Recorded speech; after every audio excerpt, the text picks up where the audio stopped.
할렐루야. 우리 귀하고 복된 주일입니다. 예배 자리에 나오신 사랑하는 성도님들과 또 각 가정에서 영상으로 예배하시는 성도님들을 예수님의 이름으로 환영하고 축복합니다. 우리 좌우에 계신 분들과 우리 밝은 미소 짓는 얼굴로 두 손 흔들면서 우리 인사하겠습니다. 잘 오셨습니다. 반갑습니다. 잘 오셨습니다. 반갑습니다. 다들 얼마나 환한 표정으로 이렇게 미소 지으면서 인사한 줄 모르겠어요. 입꼬리는 올라가고 눈은 이렇게 저는 잘 안 되는데 잘 되시는 분들이 이렇게 보이는 것 같아요. 주의 사랑하는 주님 안에서 서로 사랑을 나누고 서로를 위해서 기도해주고 또 협력해 줄 수 있는 우리 귀한 믿음의 공동체 되기를 간절히 소망합니다. 오늘은 9월 셋째 주일이자 교회력으로는 천지 만물을 지으신 우리 하나님을 기념하는 창조절 세 번째 주일이기도 합니다. 이 온 우주 만물을 지으시고 섭리하시는 분이 우리 하나님이시죠. 오염된 이 땅을 그냥 버려두지 아니하시고 깨끗하게 또 회복하여 주시고 새롭게 하실 주님을 기대하며 여러분 각자 계신 곳에서 이 나라 이 민족을 위해 기도해 주시기를 간절히 소망합니다. 특별히 오늘은 교단이 정한 남신도의 주일이기도 합니다. 특별히 남손교회가 오늘 오후 예배에 헌신 예배로 드리는데 여러분 남자들을 위해서 많이 기도해 주십시오.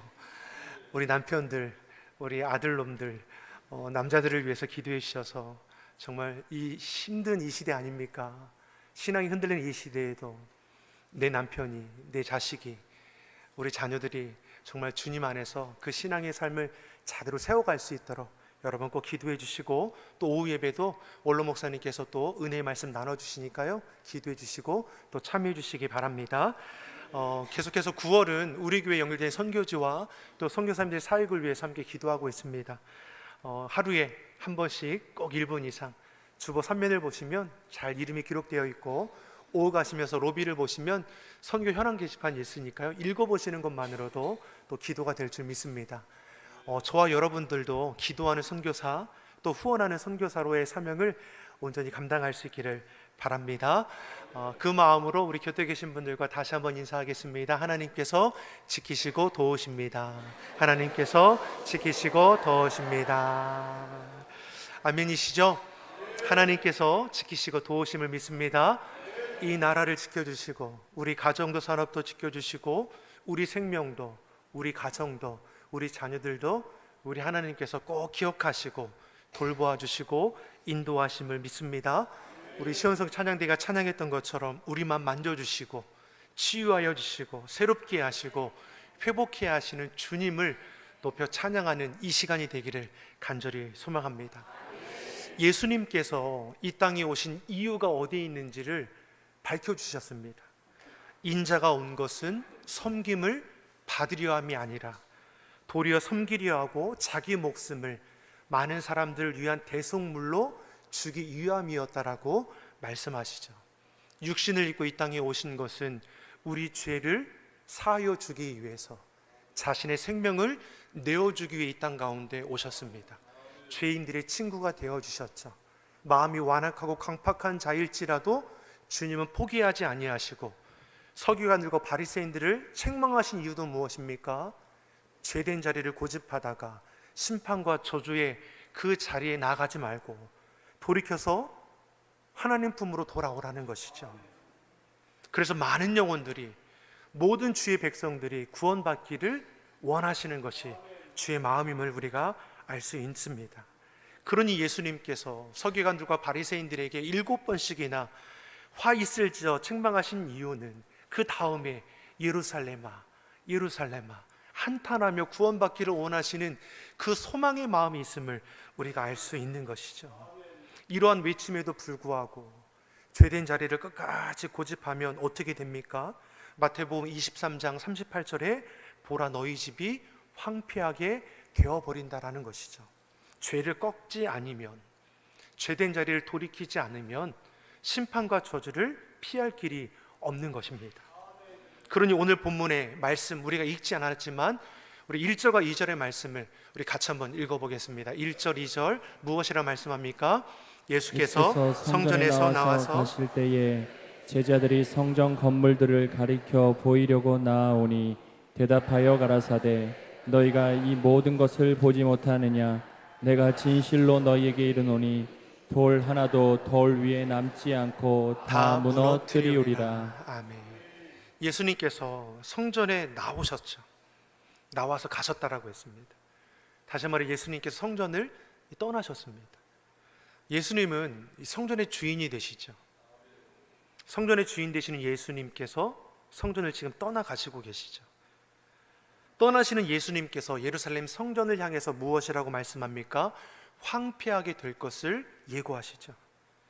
예수님은 그 아름다웠던 예루살렘 성전이, 그 화려한 도성이 돌 위에 돌 하나도 남겨지지 않게 될 것이라 했습니다.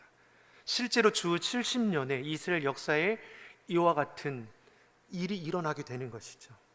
이스라엘이 완전히 황폐하게 되어버리는 것입니다. 왜 이러한 일이 일어납니까? 끝까지 돌이키지 않은 것이죠. 주의 사랑을 외면하고 헛된 죄악기를 붙들고 나아가는 그 결과가 심판이밖에 없다라는 것을 우리에게 말씀하는 것입니다. 사랑하는 성도 여러분, 예수님께서 우리 삶의 자리를 떠나가게 된다면 우리 삶에 무엇이 남는 겁니까? 솔로몬 왕이 모든 것을 다 누리지 않습니까? 노년에 고백하기를 헛되고 헛되이니 헛되고 헛되며 모든 것이 헛되도다. 부귀영화, 세상의 모든 것을 다 누린 솔로몬 왕이 노년에 이스라엘 백성들에게 남기는 것이 무엇입니까? 하나님이 없는 인생은 모든 것이 헛될 수밖에 없다라는 것을 우리에게 가르쳐 주는 것이죠. 우리 삶도 동일한 거 아닙니까? 내가 모든 것 다 가지고 누릴지라도 주님을 알지 못하면, 주님 안에 거하지 못하면 우리 인생이 남는 것이 무엇이겠습니까? 하나님의 거룩하심이 떠나고 그의 보호하심이 떠나면 우리가 거둘 것이 무엇이 있는 겁니까? 언약의 축복이 떠나고 하나님의 은혜가 떠나면 우리 인생 아무것도 아닌 것이죠. 예수님께서 저들을 거부한 것입니까? 저들이 예수님을 거절한 것이죠. 빛 대신 예수님께서 우리 삶의 자리에 찾아오셔서 빛 가운데 임하게 되니 우리 죄악들이 낱낱이 드러나게 될 것이죠. 죄된 모습이 드러나게 되면 우리는 어떻게 하는 것입니까? 가슴을 치고 회개해야 하죠. 부끄러움을 가지고 통회하며 자복함을 통해서 주님 앞으로 다시 나아가야 하는 것입니다. 자, 그런데 서기관들 바리새인들 어떠합니까? 자신들의 죄악이 드러나게 되니 그 죄를 감추기 위해서 도리어 예수님을 공격하는 것이고 예수님을 죽이기 위해서 모의하는 것을 볼 수 있는 것이죠. 그러한 곳을 예수님께서 지금 떠나시는 것이죠. 사랑하는 성도 여러분, 우리는 예수님을 우리 삶의 주인으로 온전히 모시고 살아갈 수 있기를 간절히 소망합니다. 내가 어떠한 환경과 상편 가운데 놓여 있을지라도 우리는 주님과 동행하는 삶을 살아야 하는 것이죠. 모든 일에 주님을 인정하고 주님을 환영하고 기뻐하며 감사할 수 있기를 간절히 소망합니다. 믿는 자들은 세상의 가치, 기준에 매여서는 안 되는 것이죠. 주님께 붙들리는 삶이 되어야 할 것입니다. 그것이 신앙생활입니다. 사랑하는 성도 여러분, 신앙생활 하십시오. 신앙 따로, 생활 따로, 믿음 따로, 생활 따로가 아니라 믿음 생활이지 않습니까? 신앙생활이지 않습니까? 언제나 내가 주인 노릇하면 우리 신앙은 병들어 가게 될 것입니다. 그러나 주님을 앞세우면 우리 신앙은 더욱더 견고하게 되는 것이죠.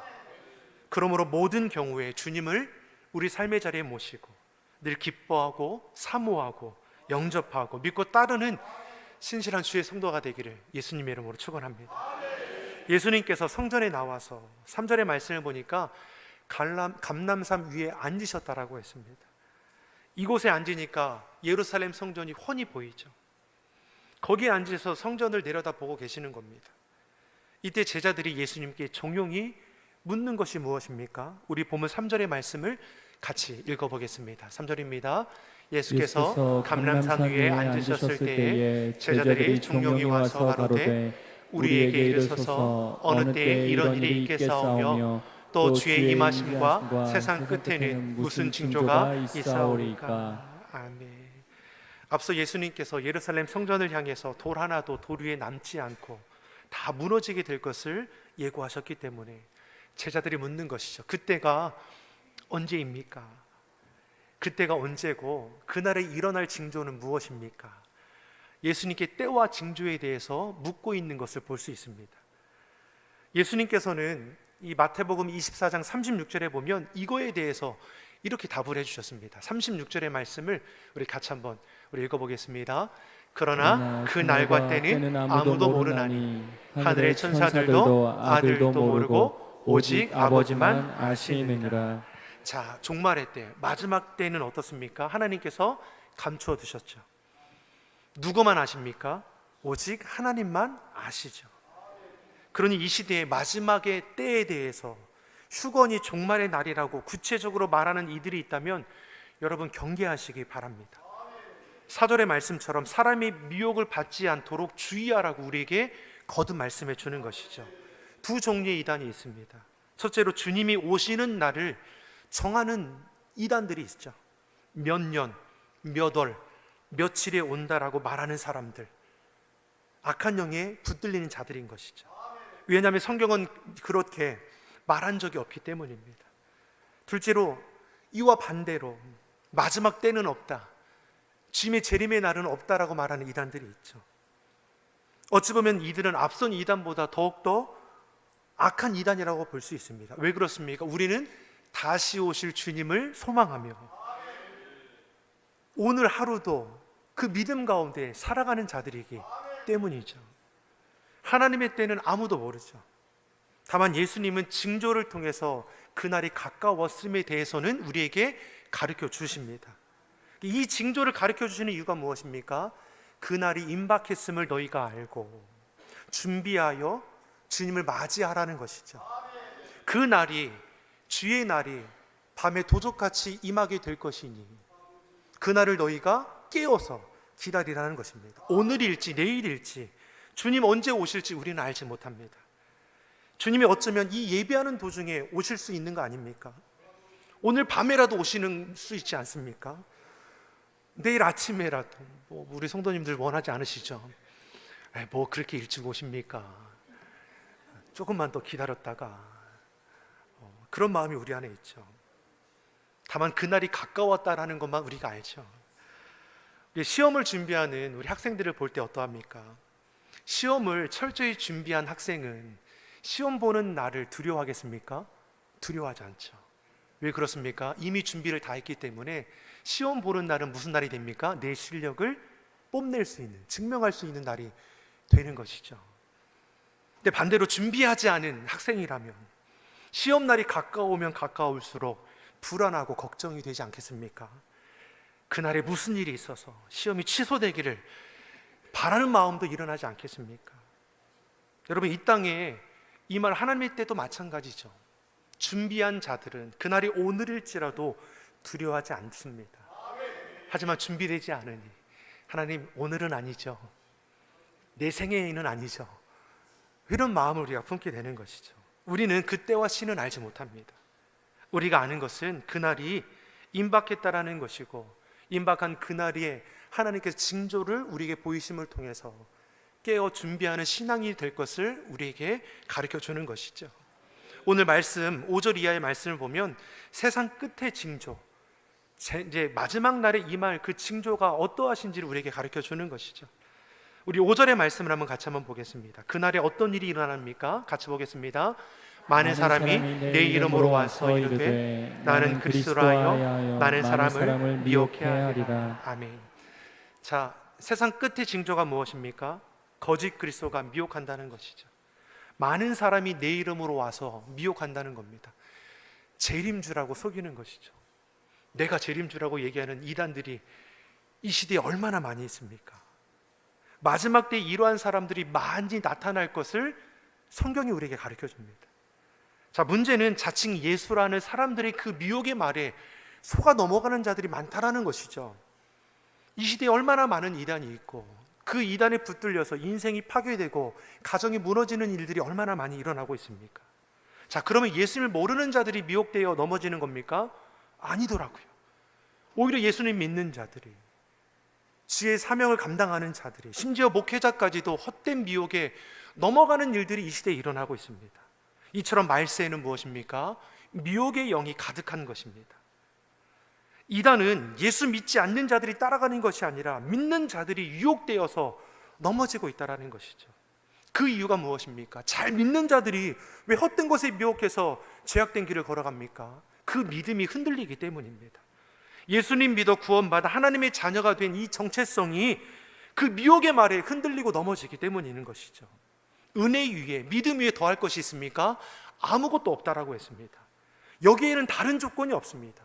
오직 예수님, 오직 믿음이면 충분합니다. 그 무엇도 흔들릴 수 있는 것이 없다라는 것이죠. 우리 옆 사람에게 이렇게 선포하겠습니다. 믿음이면 충분합니다. 여러분, 믿음이면 충분하죠. 예수님이면 충분한 겁니다.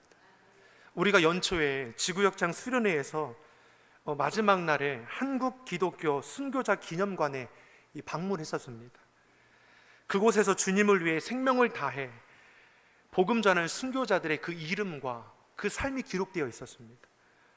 이들이 순교의 자리에 나아갈 수 있었던 것은 분명한 믿음과 구원의 확신이 있었기 때문입니다. 우리도 예수님 믿어 구원받은 하나님의 자녀 아닙니까? 분명한 믿음의 고백과 구원의 확신을 가지고 이 땅 가운데 살아갈 때니 그 어떠한 문제와 미혹의 자리에 있을지라도 결코 우리가 흔들리지 않아야 한다는 것이죠. 주님 안에 헛된 미혹들을 이기시는 주의 성도 되기를 예수님의 이름으로 축원합니다. 두 번째로 7절과 8절에 어떠한 징조에 대해서 우리에게 말씀해 주고 있습니까? 7절, 8절의 말씀 같이 읽어보겠습니다. 민족이 민족을, 나라가 나라를 대적하여 일어나겠고 처처에 기근과 지진이 있으리니 이 모든 것이 재난의 시작이니라. 아멘. 자, 이 말씀을 두고 많은 이제 목회자들이 진짜 마지막 날이 임박했구나라는 말들을 합니다. 민족과 민족이, 나라가 나라가 대적하죠. 다툼과 분열과 전쟁이 끊이지 않고 있습니다. 곳곳에 지진이 일어나고 있죠. 곳곳에 기근으로 허덕이는 이들이 일어나고 있습니다.